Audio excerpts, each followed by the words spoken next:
Nasagip ang tatlong menor de edad na magkakapatid na gumawa at nag-upload ng masaselang video online. Itinanggi ng ina ng mga bata na may kinalaman siya sa insidente. Nakatutok si June Veneracion. May nag-utos ba sa'yo? Ikaw nag-utos ba sa'yo? May nagturo sa'yo? Wala ka na nagturo sa'yo.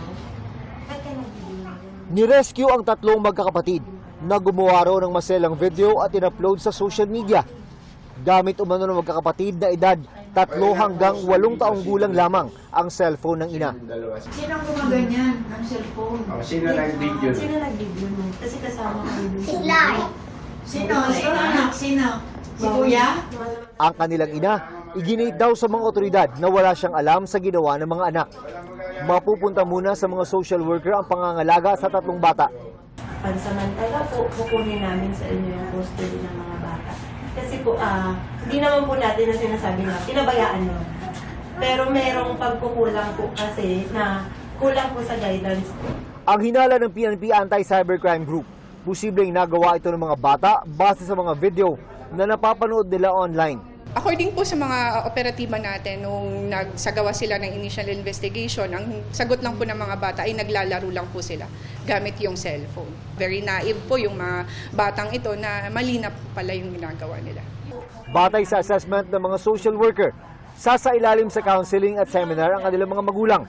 Patuloy na nakabantay ang PNP ACG para maiwasang kumalat pa ang post ng magkakapatid. Patuloy po yung investigation natin na in case po na ikalat man ito sa ibang social media account ay ma-take down agad.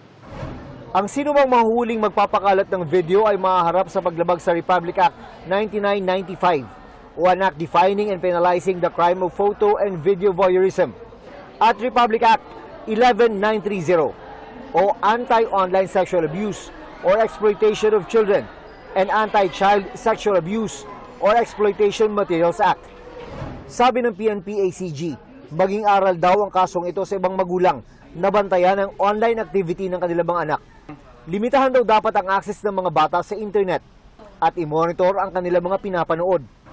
Maaari raw managot ang mga pabayang magulang sa ilalim ng Anti-Online Sexual Abuse or Exploitation of Children and Anti-Child Sexual Abuse or Exploitation Materials Act o Republic Act 11930. Yung parental guidance talaga, especially sa mga minors, ay kailangan po. Sa datos ng PNP ACG, 41 ang kasong naitala noong 2023 na may kinalaman sa paglabag sa Republic Act 11930. 51 naman mula January hanggang August 8 ngayong taon. Para sa GMA Integrated News, June Veneracion, nakatutok 24 oras.